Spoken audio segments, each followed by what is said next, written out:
Sweet. All right, we're live. Let's get going. Okay, I'm going to start up my quiz. Me too. Yeah.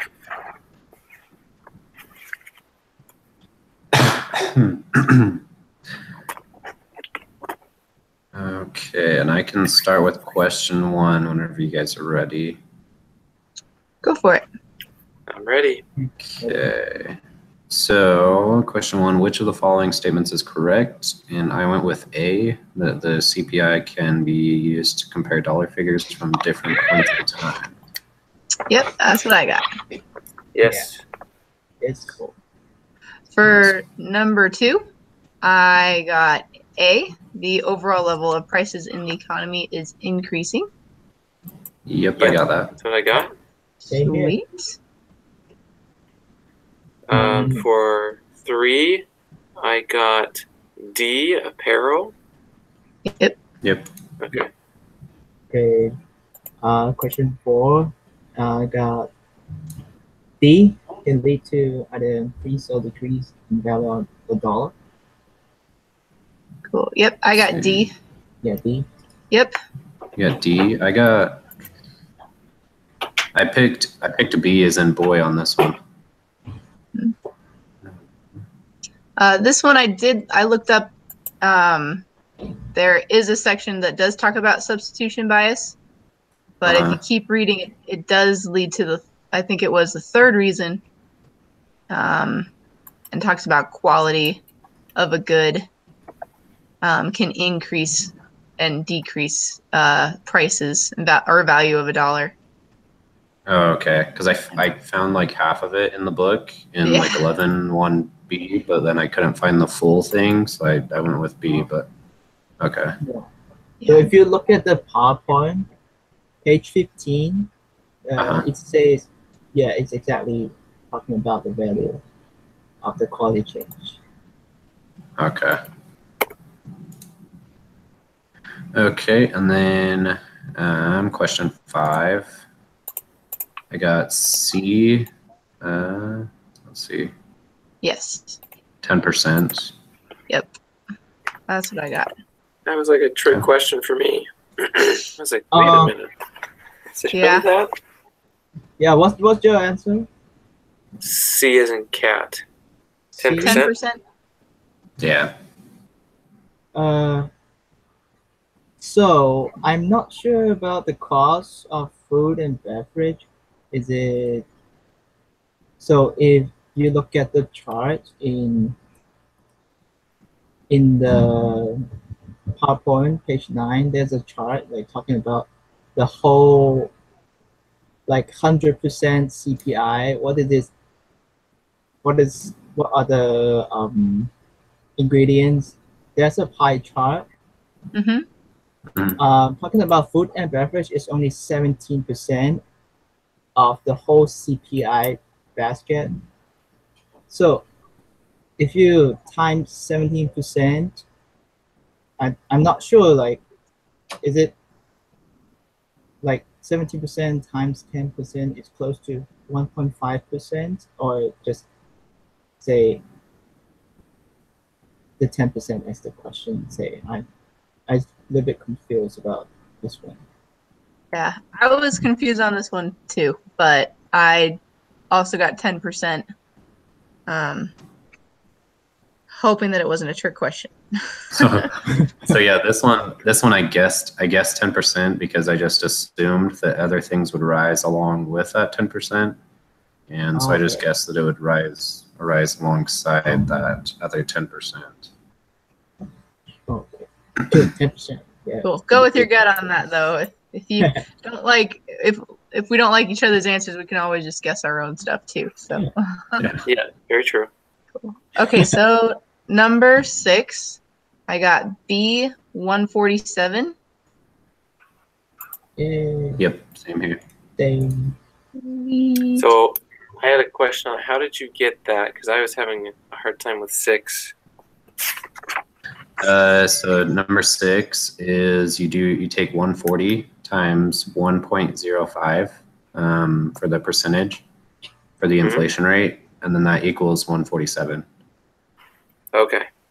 Or at Got least it. that's what I did to get it. I think if you look in this was like an equation you had to like solve for something that you didn't have. And I think it's with like on the slide 4 maybe is maybe how I did it. Where it says like compute the inflation rate, you know what the CPI is of last year, Hmm. and you know that the inflation rate is 5%, but you don't know what the first part is, the CPI of this year is. So you're trying to solve for that. So you can just make a equation and solve for that first part. And that's what led me to get 147. Okay. Yeah. Well, you guys make it sound so simple. So thank you. A lot of brain power for this assignment. Yeah, I felt like.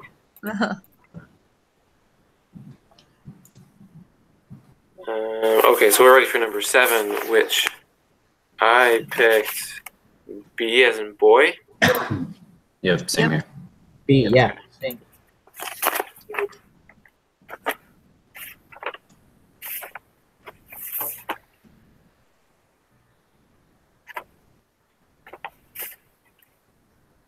All right, I'll do number 8 because I just did this and I'm so proud of myself because I got it. I'm pretty sure.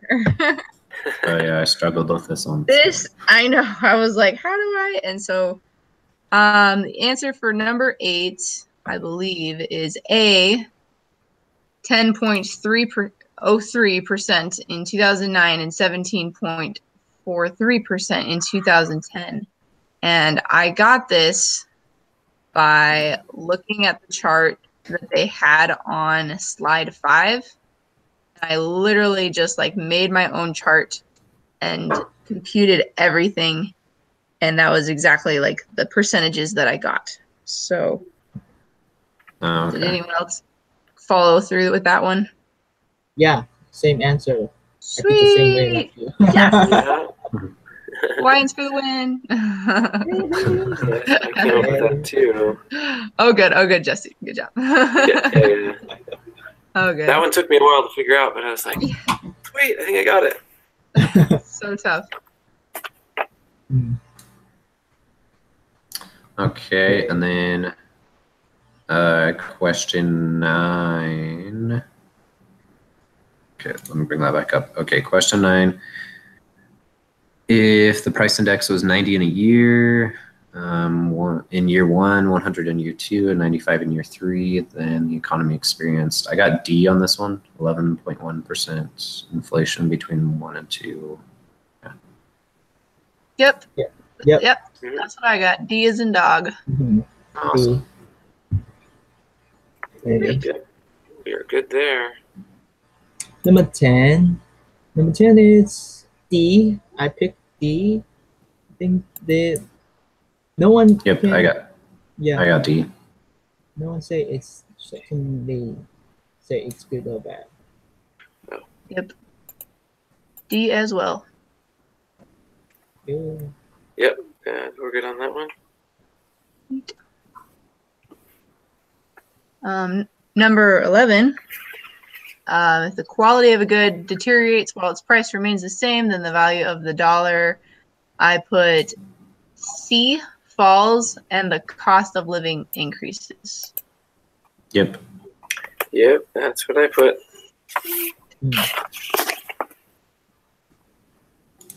So let's see, number 12. Which of the following is the most accurate statement? I searched far and wide for this in the book, but I'm pretty sure it's B as in boy. Yep. Yep, it's B. It was in 11.1C in the book. Yeah, okay. Cool.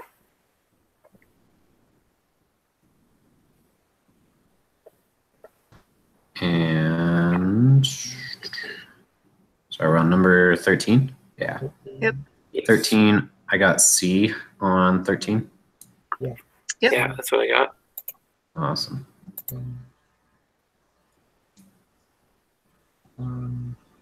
Number 14. I have C, 242.7. This one I'm not sure on. I got 250.9, but I am not sure. Could this be the same way that you figured it last time, like setting up that graph and working through it, or? Because I could not figure this one out. So let me see. I forgot how I did it. I'm in the same boat. I didn't figure it out myself. So there's a formula in the PowerPoint. The page 29. Let's talk about nominal interest rate minus inflation equal to the real interest rate. Real interest rate. Yeah. So. Let's see. Okay. So if the nominal interest rate is 7.3, then we just minus 1.8%. Then you know the inflation is 5.5%, and just times it to 235. Okay. Okay. I'm not sure is it the answer though. Okay. Yeah, I just wasn't aware of that formula. I left out that formula. I kept just going back to the formula up there on slide, up there at the top, slide 4. So I didn't realize there was another one.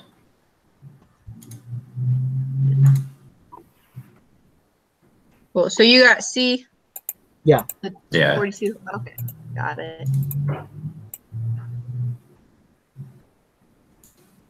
But the 15 is like, I just cannot find the answer for question 15. I spent an hour, I just don't know what to do. Yeah, 15, I went for a wild guess of B, but I have no idea. Me neither. Yeah, go with our gut on that one because I have no idea either. Oh, gosh. Yeah. All right. 16. I put D, $500 purchased in 1955. Yep, that's what I put. So I had B as in boy on this one. Yeah.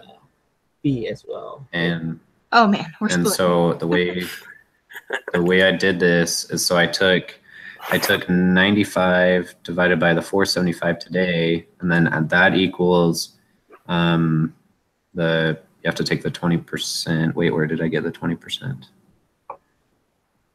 For some reason, because I have the equation here, I did 95 divided by 475 equals 0.2 times $100 equals the $20. But I don't know where I got the 0.2 from, actually, now that I'm looking at it. I was looking. Oh, go ahead. Go ahead. Oh, so the 0.2 is just 95 over 475. That is 0.2. Oh, that's where it came from. Yeah. Okay. Yeah. Well, I used the equation on slide 22 in the PowerPoint, and what we didn't have what the dollar amount in 1955 would be. So what I did is I solved for that. So I actually did 475 divided by 95 and multiplied that by 100, and that equaled 500, which is how I got the $500. Which is in 1955. Yeah, so I mean, which that's exactly what I did as well. Okay. Okay. So yeah. I mean, at least with that, like that was, I was comfortable with that because I'm following the equation at least that they give us. So I'm hoping that that's right when you're computing the dollar amount that's different.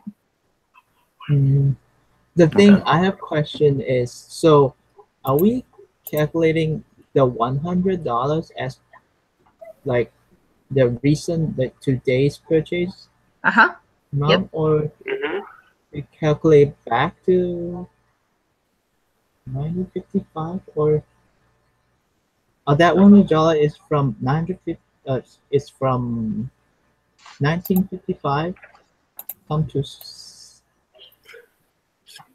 yeah. I don't know what to say. Oh, so let me check. Hold on. Let me see if I did my math backwards. Yeah. Are we X. putting the $100 back to 1955 or like use the 1955 $100 come to the present day? Because we're trying to figure out $100 today, what it equals back in 1955. Yeah. If it's back into then $20. Then it equals $20 instead of 500. Yeah, if we calculate the $100 in the future come to here today, so it's $500. So Yeah, no, yes. you guys are right. I did it. I switched the dollars when I was solving for the equation. So it is 20. I got 20. Thank you. Yeah. I was looking, I was like, wait, that's wrong. No problem. Yeah, I see that now as well. Sweet. Good deal. Okay. Number 17, I got C, 5 cents. Yes. Okay. Cool.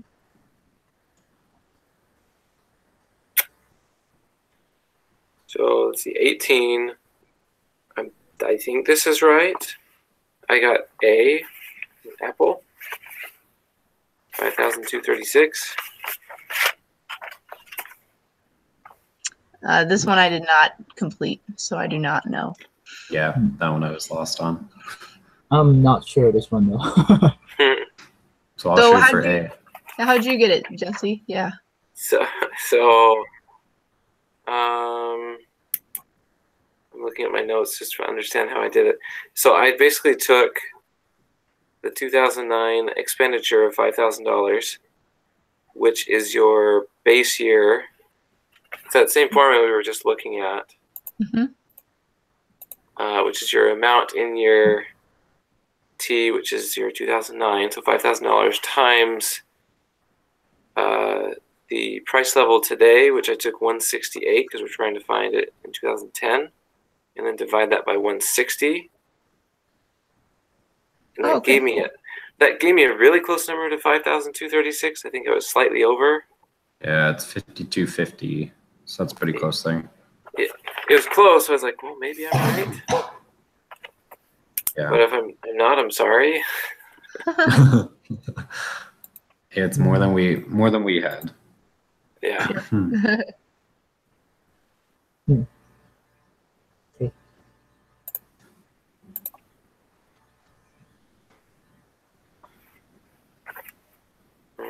So let's see, 19. Did anyone else get 19? Yeah. I got D on 19.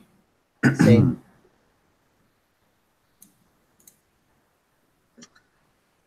Nope, didn't do this one. And so where'd you figure? the way I did D, use the formula, the real interest rate equals nominal interest rate subtract inflation rate. And so you take the real interest rate of negative 2.5% equals 4, which is the rate nominal interest rate. Subtract that, subtract X because we don't have that yet. And then that equals 6.5%. And then that gets you wouldn't a D. that be negative though, because you subtract 4 to the other side?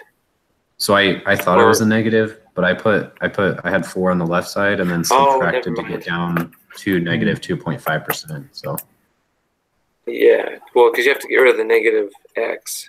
yeah, because I had the negative 6.5 at first, and then I was like, wait, that means that it'd be 8.5 or whatever that is. That was the step. Yeah, then I put D. Okay. So the last one I got D is the answer. And I got D on that one as in dog. Yes. Yeah. Yep. That's what I got. Sweet. Okay. Let's see how we did. And if I'm Okay. hitting submit here. Right. And submit. Oh, 18 out of 20. So close. Hey, not bad. Good job, guys. Hey, thank you. Sweet. Nice. Not bad for how much we struggled, right? I know. Yeah. Gosh. All right. Very cool. I'm going to stop broadcasting.